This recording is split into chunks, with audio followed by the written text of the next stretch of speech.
Okay, I'm going to go ahead and get started. All right. Okay, good afternoon. I'm the moderator for the session today. I'll be introducing our speaker and then we'll close out the session in 45 minutes. So my name is Jim Bradley, the Vice President of IT at Tecomet. I'm also on the Technology First Board and I am the past chair of the board. I'd like to again welcome everybody to joining us here for our 14th annual Taste of IT. I'd like you to please join me in thanking our sponsors. Our diamond sponsor today is Cincinnati State. Our gold sponsors are Cadre Checkpoint and Okta.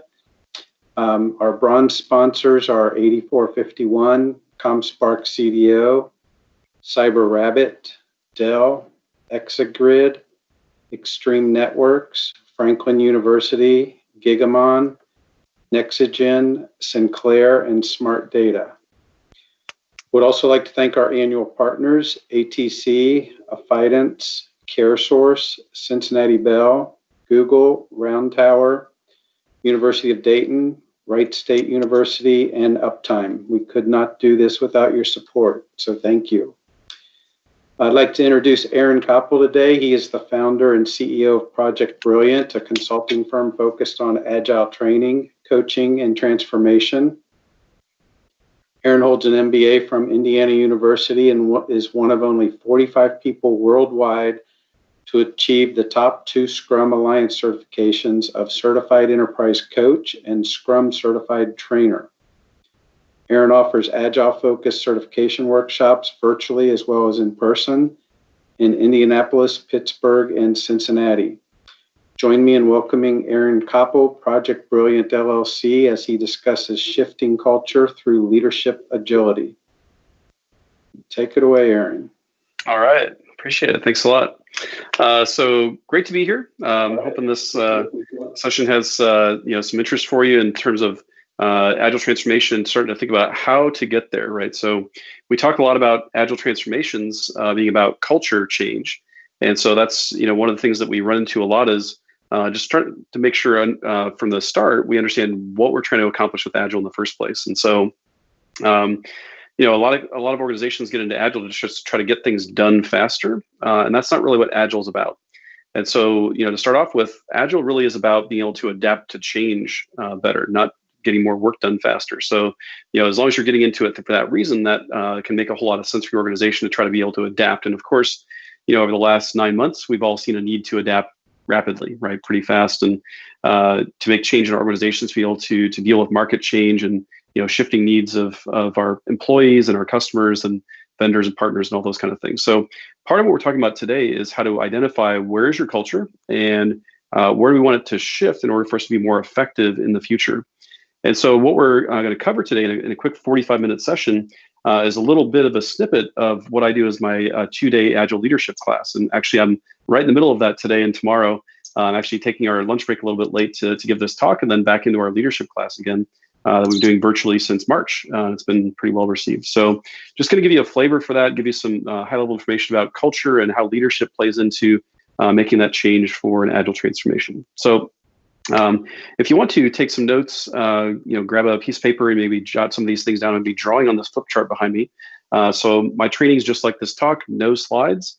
I think it's better if we just sort of do things collaboratively. And I'm going to draw on here. If you want to draw too, it'll probably sink in a bit better as well. And we can we'll have an exercise actually here in a few minutes to just put this into practice a little bit to just help solidify it. So I'm going to start off with introducing a culture model called the Competing Values Framework. And so abbreviated CVF, of course, so Competing Values Framework. So this has been around since the 80s, developed at the University of Michigan, and pretty well-known and widely used by a lot of companies to understand their culture. And so the Competing Values Framework, really what we're looking at is competing values, so different dimensions here where there's tension between these on ends of the spectrum. And so what we can do is identify what those are and then try to pinpoint, okay, where's our company in this mix, right? So I'm going to start off with labeling the axes here. So top to bottom to start with. So at the top here, the cultures that are focused more on people and flexibility. So having flexibility to change things. So flexibility. So people and flexibility at the top, and then the bottom is focused more on things. So rather than people, we're focused on things. And down here, then stability. So instead of flexibility, stability, keeping things stable. There we go. And so those two tensions, of course, pulling on each other. And then part of it is, again, figuring out where does our company sit on that spectrum? Are we totally people-oriented, totally things-oriented? Are we flexible or stable? And just trying to figure out where do we sit on that continuum, right? So that's the first axis there. So left to right here, what we have the tensions here about focusing on the here and now, so present kind of things, and also focused on internal aspects, so internal. So here and now and internal versus, of course, the opposite of that would be looking to the future. Instead of here and now, we're looking to the future. And the other aspect of that would be external focus. So focusing more on like the market and customers and competitors and things like that. So where's our attention here? Is it on the here and now and looking at us internally as a company? Or is it looking out into the future and out into the marketplace at customers, competitors, things like that?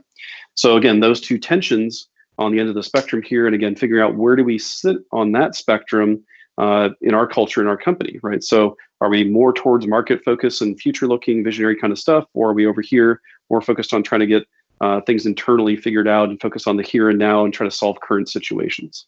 So with those two axes, then it forms 4 quadrants here. So the 4 quadrants have names, and go through those and just give some ideas of what is involved in those quadrants. And so this part you probably want to pay a little bit of attention to because we're going to do an exercise based on just understanding the basics of the model here. So first off, we'll start with green.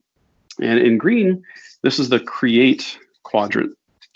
And so it's a create quadrant because we're focused on flexibility and future focus. And so in that case, we're thinking about things like innovation, right? So we have innovation happening here. We're focused on things like visionary ideas. So ideas, vision, and a lot of autonomy here too. So this kind of culture where we're focused on people and flexibility and future and external focus has a lot of these aspects to it. Thinking about innovation, vision, personal autonomy to try things and fail and be wrong and things like that and try again. And so the ability to be creative in that domain. So create quadrant there. And so if we think about this, we could sort of go through like the journey of a startup company and think about how a company might evolve through these different quadrants. Then we'll talk about later about how that relates to not startup companies, companies that are more mature. So starting off there, think about a new startup company coming up with an idea and trying to figure out what's right for the market and bring it to life.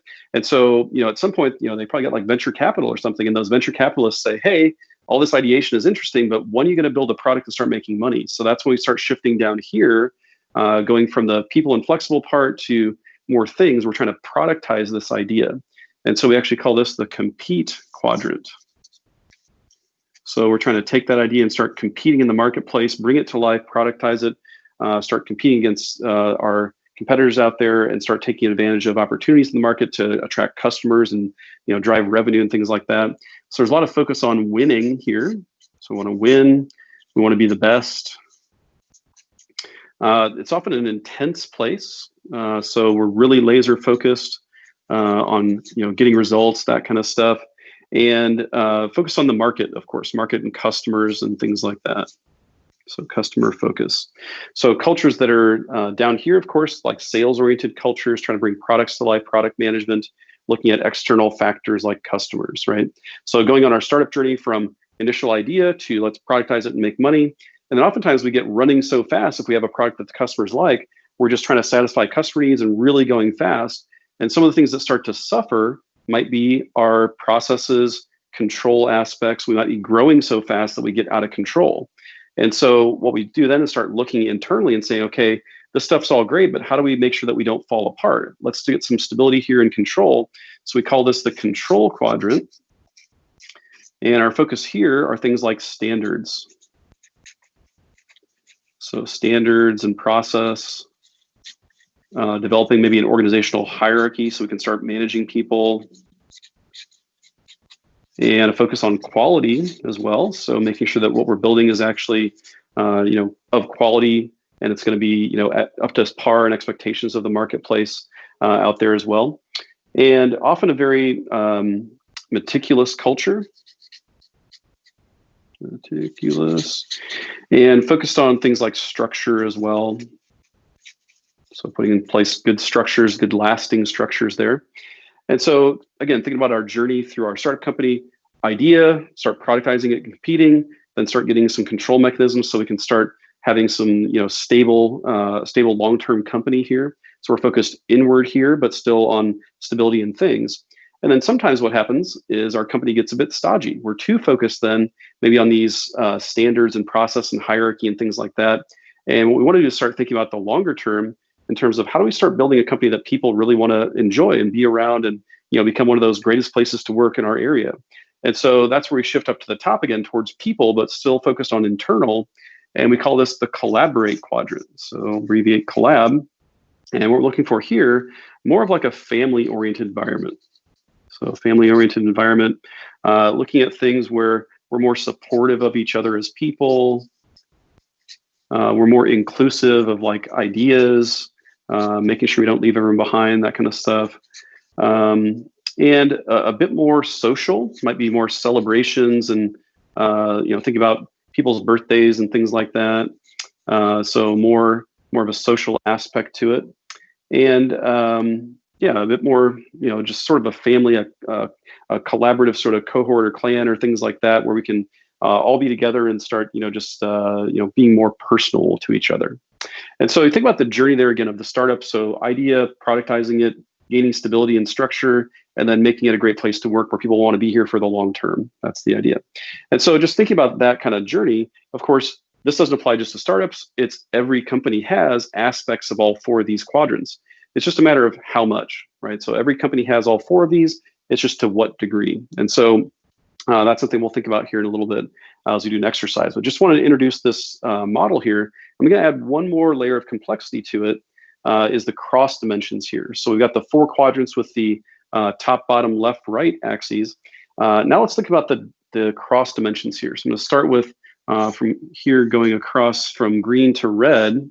And what we're talking about here is making change in these cultures. So as we think about where those cultures sit, then we start thinking about, well, how do we start shifting our culture to where we want to go, and start thinking about, well, how would we go about that? How difficult might that be, and things like that. So it's good to understand the cross dimension here in terms of change. And so as we think about this, the green area up here, the create quadrant, as we think about this cross dimension, this is about the size of change we're willing to make. How much change can we make at once? And so up in the create quadrant, we're willing to make pretty massive changes, big changes in terms of, let's say that we discover that we're wrong with the idea we have that we're working on. We're able to, in this environment, in the green quadrant, to just throw it all away. If we think we're wrong, we can throw it all away and just completely pivot the business and do something different. And we're okay with that as a culture, right? So we're willing to make massive shifts in terms of size of change we're willing to make. Now, down here in red, we're looking for more stability. Don't disrupt things, don't upset the apple cart, that kind of stuff. So usually down here, we're looking at more incremental change. And so what we're looking at there is, let's not get out of control. Let's just make one little change and see what the result is. Let's just keep control of things and not let it get out of hand. And so up in green, we're willing to throw everything away. Down in red, we want to take things one step at a time, make sure that we're okay with what's happening so we don't get out of control and lose control of our processes and standards and quality and things like that, right? So that's the size of change. So the other dimension here, going from yellow to blue, this is about the speed of change that we can make in the organization. And so down here in the blue quadrant, as you might imagine, we're focused on things like winning and being the best and things like that. And so what we're focused on here in terms of the speed of change, it's very fast. We want to move quickly and take advantage of opportunities and things like that. So when there's a change opportunity, we're going to seize it, right? We're going to go after it. And so think about like, A-type personality, sales teams and things like that. We're really going hard and fast.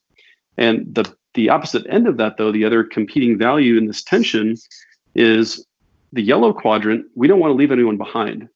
So this culture down here where it's blue, they're moving very fast, but that could result in leaving some of our family members behind, right? We want this to be more of a supportive, inclusive kind of place.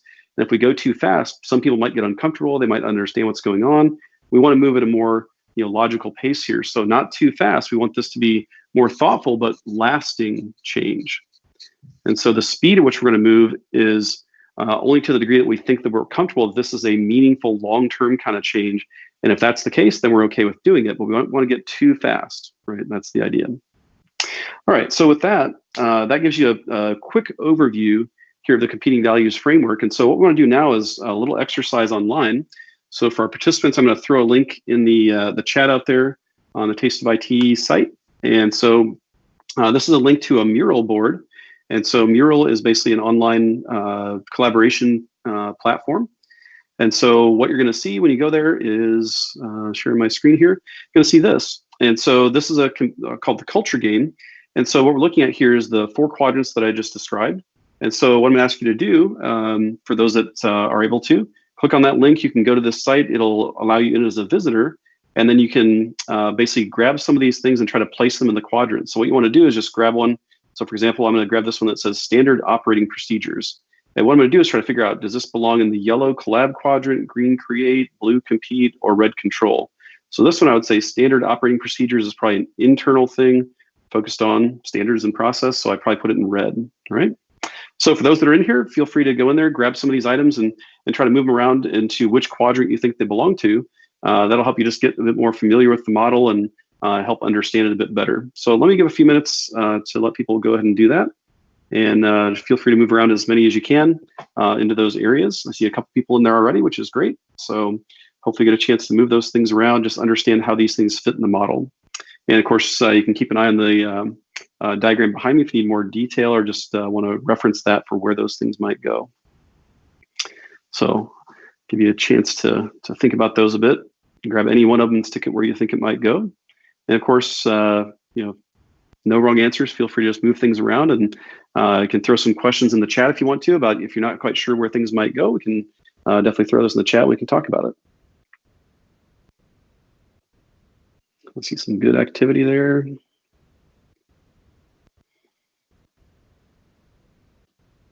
There's a couple in here that are kind of tricky as well. It takes a little bit to think about it. Well, what's the perspective on this one? So some of these are intentionally a little bit vague to generate some conversation. And like I said, this is one of the activities I do in my leadership class that we do virtually here as well. So an Agile leadership class. So trying to understand our culture a bit better. And we're doing sort of a quick version today, but it's a fun little game.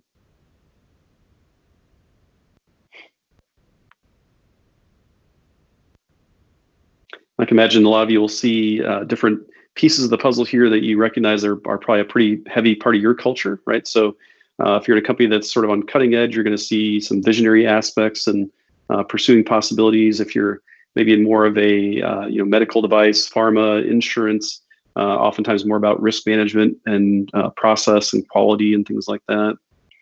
Other cultures certainly more of the family-oriented culture, family business, things like that might fall into the collaboration. Competition in the compete quadrant, the blue one, certainly focused on marketing, sales, that kind of stuff, external focus, and really trying to help customers understand what we're offering. So good stuff out here.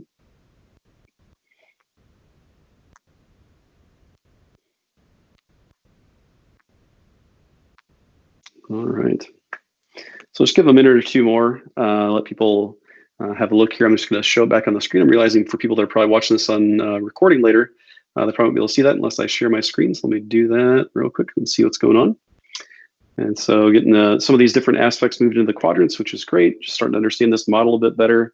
And of course, you can start thinking about where does your company fit? Where are some of the predominant aspects of what you're seeing either in your company as a whole, or it could be in your department? Certainly in each company, you're going to have certain departments that are probably heavier in certain areas. So, if you have a risk and compliance and audit group, probably in the red quadrant, right, more predominantly. If you have an innovation group, probably more towards green. HR, hopefully, is more towards yellow. Internal focus and people focus, hopefully that's the case. Unfortunately, I see a lot of HR departments that have drifted off to red, and that's not quite as fun, right? And then, of course, blue, oftentimes marketing teams, sales teams, sometimes hard driving executive groups, things like that would be in the blue quadrant. So just interesting to see where all these kind of things fit. So with that, I know we've got some more to place there, and feel free to keep going if you want to, but I just want to give a flavor for the model there and just show what it's about. And so I'm going to move on to the next piece of the puzzle here. And so thinking about our culture, what we're looking for, I'm trying to figure out if I think I've stopped sharing my screen, I believe, so hopefully you can see me again. So looking at this culture model, again, trying to figure out where are we now as we start thinking about how to make change. I'm going to show you a few patterns that we see pretty commonly from an agile transformation approach. So if we're going through that kind of a change, this is where it's really relevant for us to start thinking about how to do this effectively. So this next poster, thinking really about some of the patterns we see. And so I'm going to go through at the bottom here, the first one. So the axis here at the bottom, so increasing our agility, but then over time. And so the first pattern we see is this one at the bottom. It looks like a pretty jagged little heartbeat here, someone with a really interesting heartbeat going on. But this is about how agile are we becoming and over time. And so this one we call thrashing agility. And the reason for that is oftentimes this is where we have at a team level, maybe someone went to a 2-day class or read a book and said, hey, we should try Agile. But they don't have a whole lot of support in the organization. It's maybe like individuals or maybe a couple teams where they're really just trying to experiment and try Agile, but they haven't really got a lot of leadership or management support yet. And so what's happening is they're just not quite breaking through. They're not quite, getting this to be any kind of a lasting scenario. They try it for a few weeks and then just sort of falls apart. They don't have a lot of lasting benefits from it. So we call that thrashing. We're just sort of flailing at it, right? And unfortunately, that's a pattern we see quite commonly as we help companies work through this, as we come in and say, how's things been going? And we sort of hear stories that would be descriptive of this line, sort of thrashing at it and not really breaking through. So the second pattern here. Hey, Aaron. Yeah. We're not seeing your screen again. You're not seeing it. Let's see. Oh, my video turned off. There we go. So apparently the video turns off when I screen share, and then when I turn it off, it didn't come back. There we go. So can you see me now? Not yet. No? I can, yes. It Okay. hasn't gone over to YouTube yet. It's a Okay. little bit of a delay. Might be a bit of a delay. Okay. Well, I'll just reiterate this one then. So this first line, the axis here, so how agile are we? And then, of course, over time. And so this first line, this jagged line again being the thrashing. So we're just not seeing us break through, and we're sort of struggling to get this whole agile thing going. So that's the first pattern. The second one here, this blue line, what's happening here is we've got some support, right? We're trying to go agile. We've got a little bit of support. It's more than just a couple individuals or a team or two. And we actually have some leaders saying, yeah, go ahead and do agile. Let's go for it, right? And so what we see there is we call an outside-in approach. And so leaders authorize and say, yep, go ahead and do Scrum. And so what is happening then is we're starting to try to break through from an authorization standpoint through the process layer. And oftentimes what's happening here is we're starting to change the business process, change our tactical process about how we develop things and how our teams operate.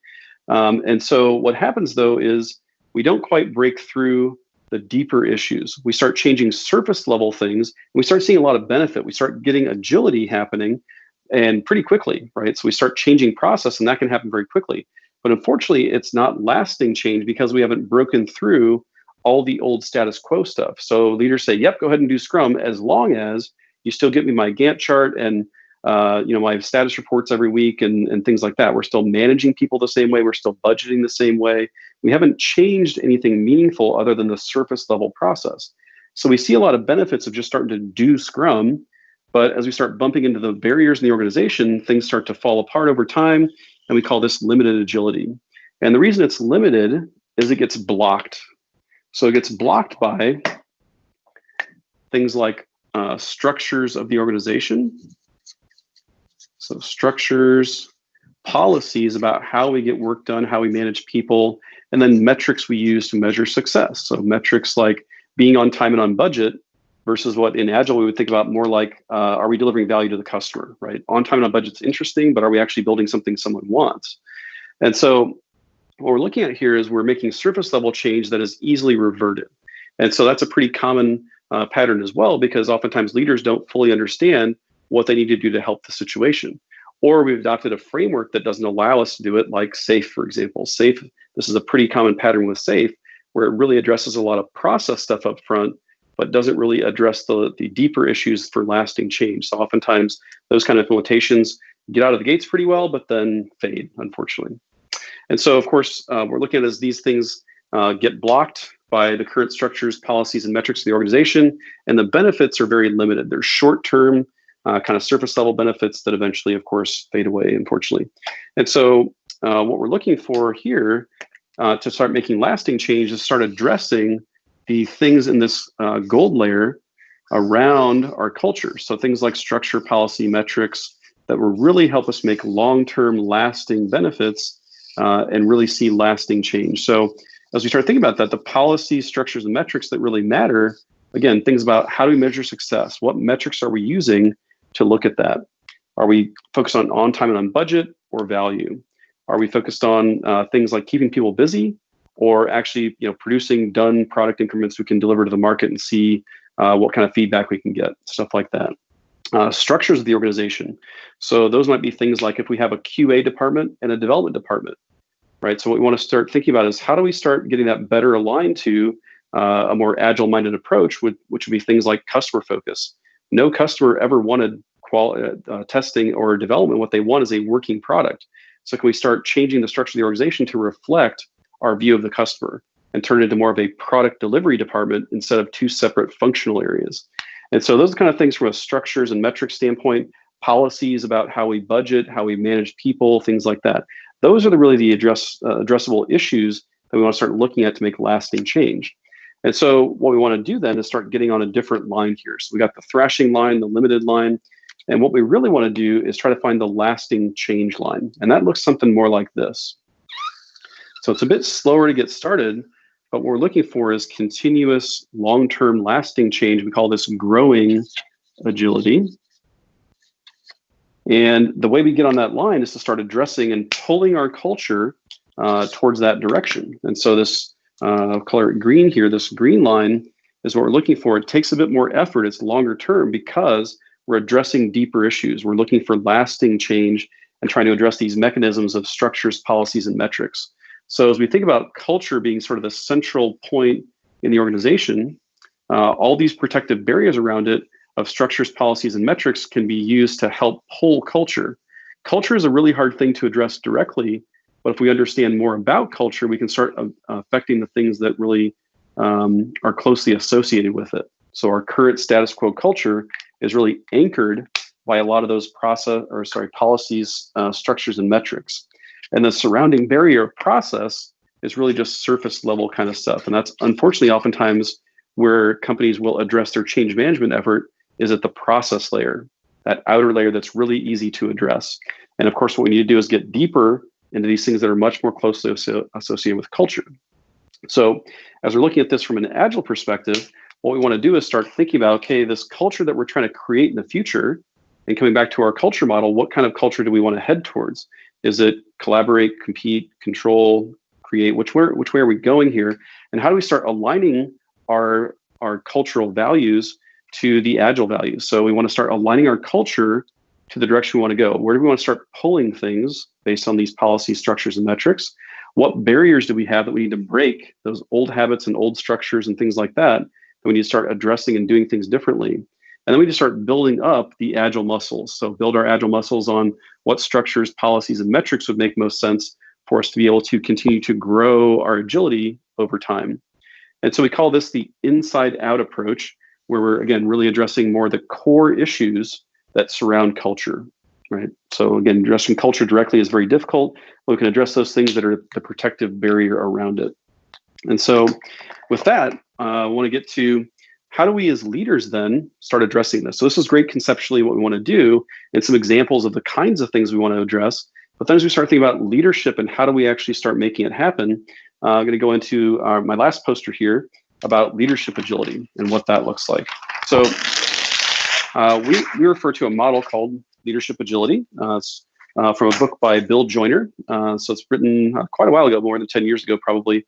And his thoughts around Agile at the time he wrote the book were not really about like the Agile Manifesto like we might think of, but more about like the dictionary definition of agility, the ability to quickly change, right? Adapt to change and continue moving at a pace, right? And so as we think about this model, we're going to take a simplified version of his overall model to just show what it's about, give you a flavor for it. And so as you start thinking about the capacity for leadership to try to effectively lead change in an organization, I'm just going to go through this model and sort of start at the beginning of where most managers and leaders begin their journey toward the ability to make this kind of lasting impact.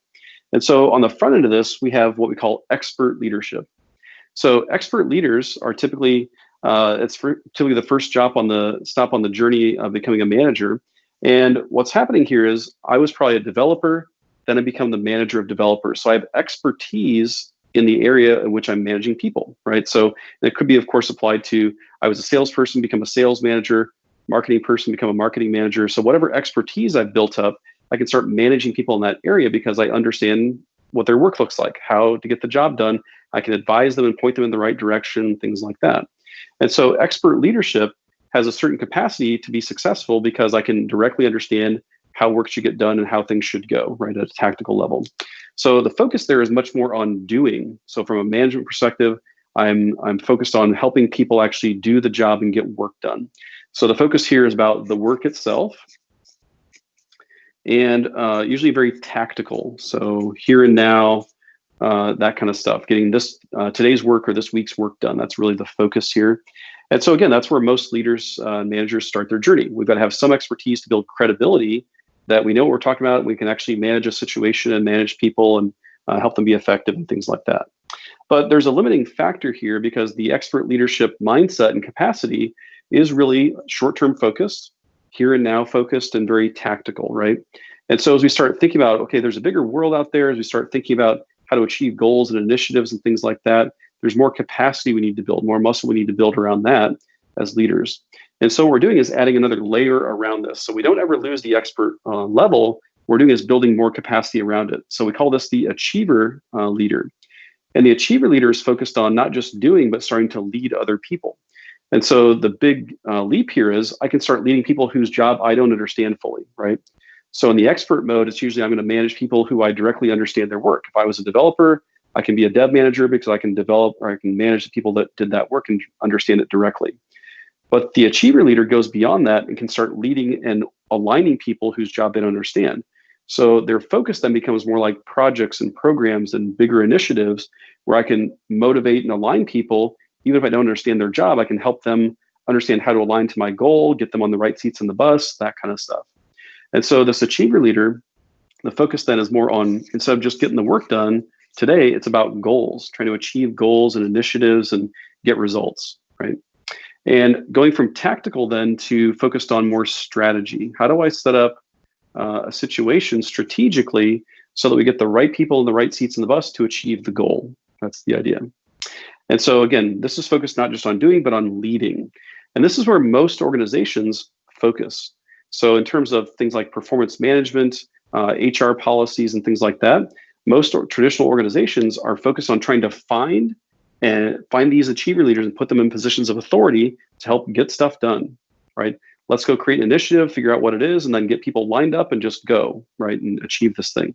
And so the time horizon that we're focusing on is often in the neighborhood of like 6 months to a couple of years, trying to get maybe a major initiative completed. And the limiting factor here becomes long-term, beyond the goal. Once we achieve the goal, what happens? Well, the achiever leader, often what happens is they get promoted or move to a different division to say, hey, go fix this one now. And so the unfortunate part is oftentimes they're so focused on achieving the goal, those sort of quarterly results or annual goals and things like that, that they don't build lasting structures that will withstand them leaving and going somewhere else. And so we see this a lot in organizations where people are trying to climb the ladder and achieve great things and get notoriety, but they're not setting up for long-term success because when they leave, it's not my concern anymore. It's someone else's, and hopefully someone else steps up and keeps holding up the tent poles. So what we want to do is start thinking about another level of leadership, another capability we can build around this to give us long-term success. And so we call this the catalyst leader. And so the catalyst leader is going beyond the expertise level and beyond just leading and organizing people into the longer-term view of how do we create a long-term organization that is going to be successful on into the future indefinitely. How do we start setting up not just to achieve a goal, but set up the environment and situation where we can continuously be successful, right? Beyond just individual initiatives and goals. So the catalyst is focused more on culture. We're looking at the bigger picture and going beyond tactical, beyond strategy to vision, really looking at what's out there way out ahead of us so we can make sure we're navigating the right direction together as a whole organization. And so going from focused on doing, focused on leading, now this person's focused on coaching, trying to help us coach our employees and our organization to do the best thing possible, not just to achieve my goal and lead people to it, but try to identify what are the goals we should achieve, what are the best ideas we have, even if they're not mine, right? And so we start thinking about how to get everyone on the same page with the best ideas possible, and then help them volunteer and opt in to want to be successful together as more of a collaboration. And of course, you can probably imagine how that aligns with Agile. And so the dimensions here, as we start keep growing this capability, there's three primary dimensions we look at here in terms of leadership development. So one is the view of the time horizon. So the time horizon here, so as we talked about, the expert leader is about here and now, getting today's work done. The achiever being about this initiative, right? And the time horizon for the catalyst is way out into the future, probably thinking about, 5-10 years from now, what's it going to take to be successful? So thinking, much more forward looking, that kind of stuff. The second dimension is about the view of the system.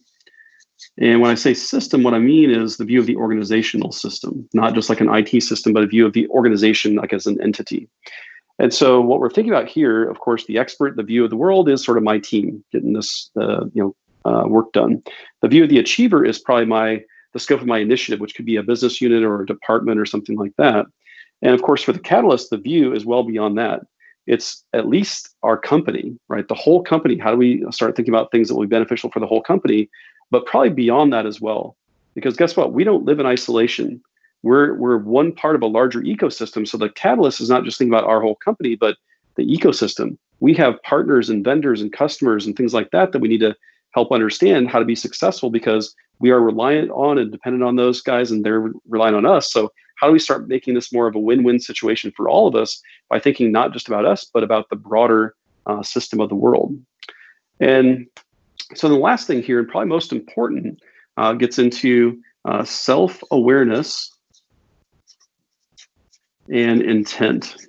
So what's my intent of what I'm trying to accomplish and why, and motivations and things like that, and my awareness of myself and my own capabilities. And so as we think about leadership development, that's a pretty critical piece. So of course, the expert leader very much focus on themselves in terms of self-awareness, and the intent is really to help achieve what I'm trying to do today. The achiever leader is more about the awareness that, yeah, it's bigger than me, but I still think I have the best ideas. And so let's really just rally around me, get behind me, I'll lead you to success.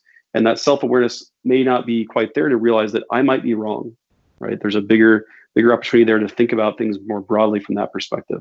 And of course, the catalyst thinking bigger in terms of their own self-awareness, like I'm, one piece of a bigger puzzle, and I might not be right about everything. So I need to start seeking out ideas and challenging my own status quo and my mental models and things to start opening up our opportunities for us to do better things, because I could be the limiting factor. If everyone's relying on me to come up with every idea, I'm probably a limiting factor. I'm bottlenecking our creativity and things like that. So as we think about coming back to culture change, of course, as we progress in this model, we're more and more capable of making meaningful change. And so thinking back to those patterns, trying to get on that continuously growing green line of organizational change towards an agile transformation, that's what we're looking for. Is the more catalyst type thinking we have, the better off we're going to be in terms of thinking about those long-term changes that need to be made, because we're thinking about all the factors. We're taking about, taking into consideration long-term aspects. We're thinking about the bigger view of the system beyond just our area and our people that are within our reach. It's about the bigger picture. And of course, our own self-awareness to think about, as we start making change, I need to seek out, opportunities to collaborate with other functional areas, other parts of our company, but also outside into other, vendors and partners and things like that, to start expanding our possibilities about what we could do in the future to make this lasting change stick. That's the idea. And so coming back to our culture model then, so we've got some interesting ties in here as we start thinking about where we can go with this. Let's see if I can get this to stick back up here once I pulled it off.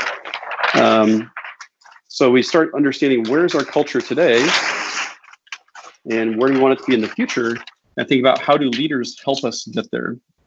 And so there's a couple of tools that we use when we do this to help understand, first of all, where are we from a culture standpoint, so we can help identify where we want to be in the future and where are we now. So for example, a lot of companies I work with end up being like finance and insurance and medical device and things like that. And they might have a very strong red culture somewhere down here. And if we sort of fill in the dots here, they might have a culture, if we sort of connect the dots, that might be in this shape where we are this far on each of these spectrums. And what we might want to do is, as a company, start thinking about, well, how do we become more innovative and more adaptable, more agile? And so what they might want to do is, instead of being so heavy red, might want to move more towards green. I want to be out here and be more innovative and adaptable. So how do we start shifting our culture to go this direction? So what we have to do is start giving up a little bit of this red, probably. So it's all a balancing act in this model to try to understand how do we start shifting, which means we have to give up some of this red in order to achieve a little bit more green. And that's where leadership comes in to start identifying, okay, where should we go, right? And if we're thinking about a catalyst leadership mindset, we're looking at getting ideas from a lot of broad swath of people to understand what's the benefit of going here. Is this the right thing to do? Let's just make sure we're on the same page about this is the most appropriate thing for us to do for long-term success. And as we think about trying to get there, then what are the policies, metrics, and structures we can start addressing to move that direction, right? And so, for example, just taking this one, if we're trying to move from red to green, we're trying to go from more of a standards and process and maybe quality heavy organization to something that's more flexible and adaptable and more focused on ideas and possibilities. Well, there are probably some things we need to start addressing here in terms of maybe quality standards and processes, that not that we want to have low quality, but those might be holding us back, right? Maybe we're too stringent about certain things, and we could start loosening things up a little bit so that we can have some opportunity to stub our toe and learn and try to be more creative and things like that. So that's kind of what we're looking for in that approach. So coming back to shifting our culture through understanding how to be more adaptive-minded leaders who are thinking in a more agile way. And so again, the leadership model is not really about Scrum or the Agile Manifesto, but it's about being a flexible, adaptive-minded leader who's looking at a bigger picture, a larger ecosystem, providing opportunities for collaboration and things like that. And that's really what we're looking for as we try to lead agile transformations. So hopefully that's helpful. And I'm kind of curious to see if there are any questions out there. And if you do have any questions or comments, please do throw those in the chat, and we'll do a bit of Q&A here for the last couple minutes we have. So let me pause there and just see what we have out there. I'm not seeing any questions yet. Not yet? Okay. So please put them in the chat or the Q&A if you have any. Yep.